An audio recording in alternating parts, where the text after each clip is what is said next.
허락하신 하나님의 말씀은 빌립보서 1장 22절로 30절까지의 말씀입니다. 그러나 만일 육신으로 사는 이것이 내 일의 열매일진데 무엇을 택해야 하는지 나는 알지 못하노라. 내가 그 둘 사이에 끼었으니 차라리 세상을 떠나서 그리스도와 함께 있는 것이 훨씬 더 좋은 일이라. 그렇게 하고 싶으나 내가 육신으로 있는 것이 너희를 위하여 더 유익하리라. 내가 살 것과 너희 믿음의 진보와 기쁨을 위하여 너희 무리와 함께 거할 이것을 확실히 아노니 내가 다시 너희와 같이 있으므로 그리스도 예수 안에서 너희 자랑이 나로 말미암아 풍성하게 하려 함이라. 오직 너희는 그리스도의 복음에 합당하게 생활하라. 이는 내가 너희에게 가보나 떠나 있으나 너희가 한 마음으로 서서 한 뜻으로 복음의 신앙을 위하여 협력하는 것과 무슨 일에든지 대적하는 자들 때문에 두려워하지 아니하는 이 일을 듣고자 함이라. 이것이 그들에게는 멸망의 증거요 너희에게는 구원의 증거니 이는 하나님께로부터 난 것이라. 그리스도를 위하여 너희에게 은혜를 주신 것은 다만 그를 믿을 뿐 아니라 또한 그를 위하여 고난도 받게 하려 하심이라. 너희에게도 그와 같이 싸움이 있으니 너희가 내 안에서 본 바요 이제도 내 안에서 듣는 바니라. 바울은 세상을 떠나 그리스도와 함께 연합하는 천국의 소망을 가지고 있고 또 그 꿈을 신속하게 이루고 싶지만 빌립보 성도들의 믿음의 진보와 기쁨을 위해 그들과 함께 거할 것을 확실히 압니다. 바울은 빌립보 성도들에게 복음에 합당한 생활을 하라고 권면합니다.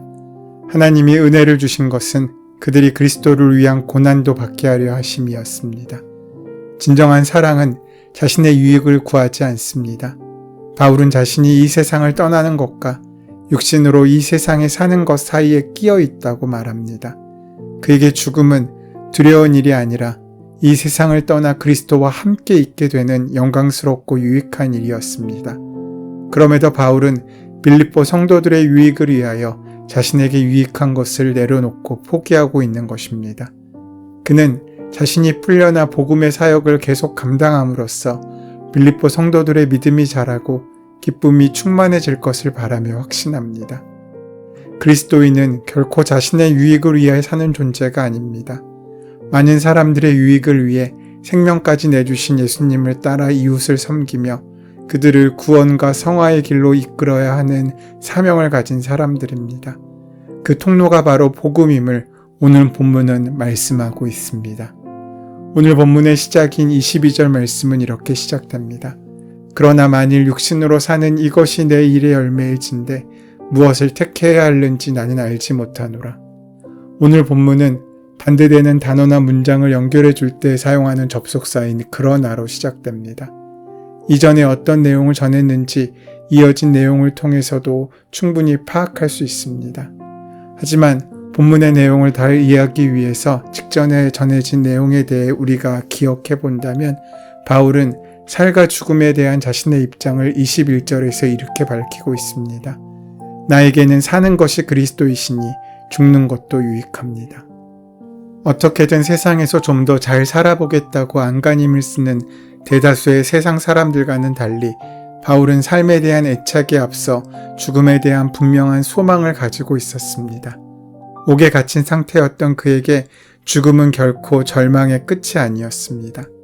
그것이야말로 참된 자유를 향해 가는 최선의 방법이었습니다. 이와 같은 바울의 고백은 그와 동일한 복음을 힘입고 동일한 은혜 아래에 있는 오늘 우리의 모습을 돌아보게 합니다. 바울의 신앙은 여기에 머물지 않고 한 걸음 더 나아가고 있습니다. 22절에 그러나 만일 육신으로 사는 이것이 내 일의 열매일진데 무엇을 택해야 하는지 나는 알지 못하노라. 옥에 갇힌 상태였던 바울은 생과 사의 경계에 있어 자신에게 더 유익한 것이 무엇인지를 분명히 알고 있었습니다. 그러나 그는 결코 선택에 자신의 유익에만 초점을 맞추고 있지 않고 부르심을 받은 사람으로서 무엇이 합당한 선택일지를 헤아리고 있습니다. 그는 곧 자신이 세상에 존재하는 것이 더 많은 이들에게 나눌 열매가 된다는 사실을 기억했습니다. 이제 그는 삶과 죽음 사이에서 어떠한 선택을 해야 할지 그 자신은 모르겠다고 말합니다. 바울은 한편으로는 죽음 이후에 더 이상 고통이 없는 세상에서 그리스도와 함께하기를 원했고, 다른 한편으로는 살아서 복음을 전해야 한다는 생각도 가지고 있었습니다. 그는 이 둘 사이에 자신이 끼었다고 표현함을 통해서 자신의 상황을 보다 생동감 있게 전하고 있습니다. 그는 결코 수신자들에게 자신을 소개함에 있어서 옥중에서도 결코 변하지 않는 초인적인 모습으로 자신을 마치 슈퍼맨인 것처럼 소개하고 있지 않습니다. 그 역시 이 편지를 받고 있는 사람들과 같이 인간적인 모습을 가진 연약한 존재임을 분명히 밝히고 있는 것입니다. 나아가 바울은 그의 본연의 마음을 분명하게 표현했습니다.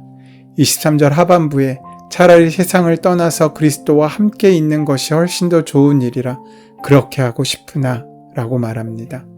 바울은 거침없이 세상을 떠나 그리스도와 함께 살고 싶은 그 마음을 또렷이 밝혔습니다. 그는 앞서 죽음을 직접적으로 표현했던 것과 달리 여기서는 죽음을 가리켜 세상을 떠나는 것이라고 은유적으로 표현하고 있습니다. 그가 이처럼 표현하는 이유는 수신자들로 하여금 이 용어가 담고 있는 의미를 헤아려 보게 하기 위하여 죽음에 대해 보다 폭넓은 메시지를 전하기 위한 것으로 보입니다. 바울 사도는 로마서 14장에서 참으로 위대한 고백을 했습니다. 우리는 살아도 주님을 위하여 살고 죽어도 주님을 위하여 죽습니다. 그러므로 우리는 살든지 죽든지 주님의 것입니다. 일반적으로 우리의 관심사는 살 것인가 죽을 것인가에 있습니다. 마치 사는 것이 이기는 것이고 죽는 것은 지는 것처럼 여기는 경우가 많습니다. 그러나 바울의 초점은 단순하게 사는지 죽는지가 아니라 어떻게 살고 어떻게 죽는지에 달려 있었습니다. 이 말씀은 오늘 본문에도 등장하는데 여기서 중요한 것은 살 것인가 죽을 것인가가 아닙니다. 무엇을 위해 살고 무엇을 위해 죽는지에 달려 있습니다. 다만 살아도 무엇을 위해 살고 죽어도 무엇을 위해 죽는지가 중요하다는 것입니다. 우리의 시선은 늘 부유함 혹은 가난함에 매여 있습니다. 갖느냐 못 갖느냐로 우리의 행복과 우리의 복을 결정하고 생각한다는 것입니다. 누리느냐 못 누리느냐의 차이로 행복이 결정되기도 합니다.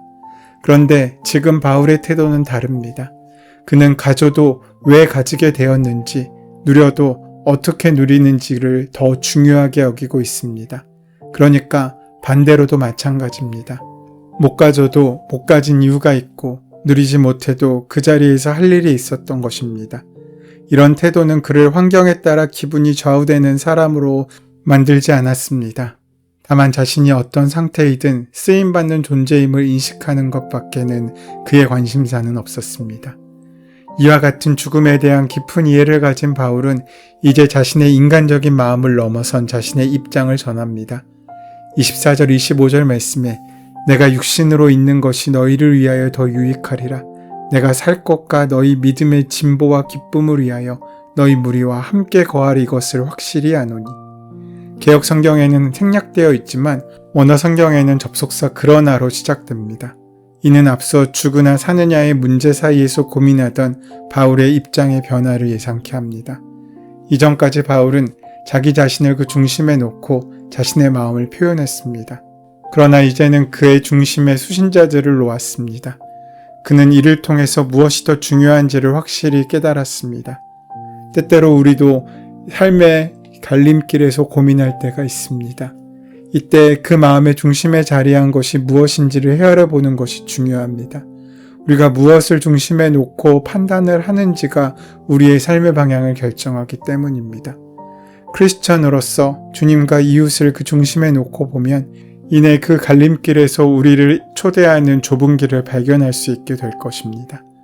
부활하신 예수님께서 이 땅에 오신 이유는, 십자가에서 고난을 당하신 이유는 결코 자기 자신을 위한 것이 아니셨습니다.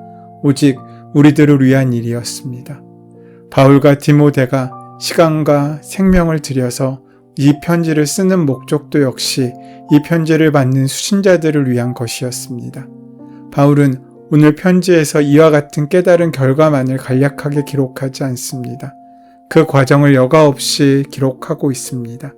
이를 통해 바울은 자신과 같은 문제로 고민하고 있을지 모르는 수신자들의 믿음과 진보의 기쁨을 견인할 수 있었습니다. 26절에 내가 다시 너희와 같이 있으므로 그리스도 예수 안에서 너희 자랑이 나로 말미암아 풍성하게 하려 함이라. 바울은 전과 같이 자신이 수신자들과 함께하는 것이 그 자체로 은혜의 증거가 됨을 알았습니다. 그리고 이것은 수신자들로 하여금 더욱더 힘써 예수 그리스도를 전하는 동력이 될 수 있음도 알았습니다. 자신의 입장을 분명히 밝힌 바울은 이제 수신자들을 향해 직접적인 권면을 이어갑니다. 27절의 상반부에서 오직 너희는 그리스도의 복음에 합당하게 생활하라라고 권면합니다. 오직이라는 표현을 통해서 바울은 예수 그리스도의 존재 자체와 그의 가르침을 의미하는 그리스도의 복음에 합당한 생활을 살 것을 강조하고 있습니다. 여기서 바울은 그리스도의 복음에 합당하게 생각하라 내지는 말하라고 전하지 않고 이 모든 것을 아우르는 생활하라고 말하고 있습니다. 여기서 너희는 생활하라라고 번역된 원어인 폴리투마이는 시민이 되다, 시민으로서의 의무를 이행하다라는 뜻으로 사용됩니다. 그 당시 헬라적 개념에서 시민은 자신만의 이익을 위하여 사는 자가 아니라 공동체의 이익을 위하여 그 마음을 다하는 삶을 기꺼이 살아가는 사람들을 가르쳤습니다. 시민으로 산다는 것은 특권과 권리를 누릴 뿐만 아니라 이에 따른 의무와 책임을 감당하는 것이었습니다. 바울은 수신자들로 하여금 하나님 나라의 시민으로서 복음에 합당한 삶을 살아야 함을 다음과 같은 구체적인 내용과 함께 전했습니다. 27절 하반부에 이는 내가 너희에게 가보나 떠나 있으나 너희가 한 마음으로 서서 한 뜻으로 복음의 신앙을 위하여 협력하는 것과 라는 부분입니다. 먼저 바울은 자신이 그들과 함께 있거나 없거나에 개의치 않고 그들과 한 마음 한 뜻으로 서서 복음과 신앙을 위해 협력해야 할 것을 전하고 있습니다. 한 마음과 한 뜻은 공동의 목적을 가지고 공동체 안에서 조화를 이루는 구체적인 방법이었습니다. 여기에 더해진 서서라는 표현은 치열한 전투에서 자기에게 맡겨진 자리를 끝까지 사수하는 군인의 자세를 의미하고 있는데 바울은 이를 통해서 수신자들이 어떠한 위협과 고통이 뒤따른다고 하더라도 한 마음과 한 뜻으로 복음의 신앙을 위하여 협력해야 함을 강조하고 있습니다. 28절에 무슨 일에든지 대적하는 자들 때문에 두려워하지 아니하는 이 일을 듣고자 함이라. 이것이 그들에게는 멸망의 증거요 너희에게는 구원의 증거니 이는 하나님께로부터 난 것이라. 나아가 바울은 수신자들이 복음에 합당한 삶을 살아가고 있다는 사실을 가늠할 수 있는 구체적인 소식을 듣기를 원한다는 마음을 전했습니다.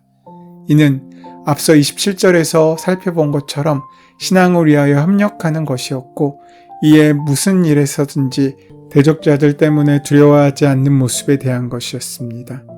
초대교회 당시 교회 공동체의 세력은 극히 미약했고 반대로 그들을 죽이려고 하던 원수들의 힘은 너무나 강했습니다. 이로 인해 그리스도의 복음에 합당하게 생활하기 위해서는 도처에 산재한 위험과 극한의 고난을 각오해야만 했습니다. 바울은 그럼에도 이를 두려워하지 않는 것이야말로 하나님으로부터 허락된 분명한 구원의 증거인 동시에 대적자들에게는 멸망의 증거가 된다는 것을 밝혔습니다. 바울은 수신자들의 시선을 대적자들이 아닌 하나님께로 이끌었습니다. 초대교회 당시 사람들의 인식 속에는 고난은 악한 것이고 또한 뭔가 잘못된 일이었습니다. 그래서 고난받는다는 것은 징벌받는 것처럼 여겨졌습니다. 당시 교회 공동체 안에서도 이러한 통념이 자리하고 있었습니다.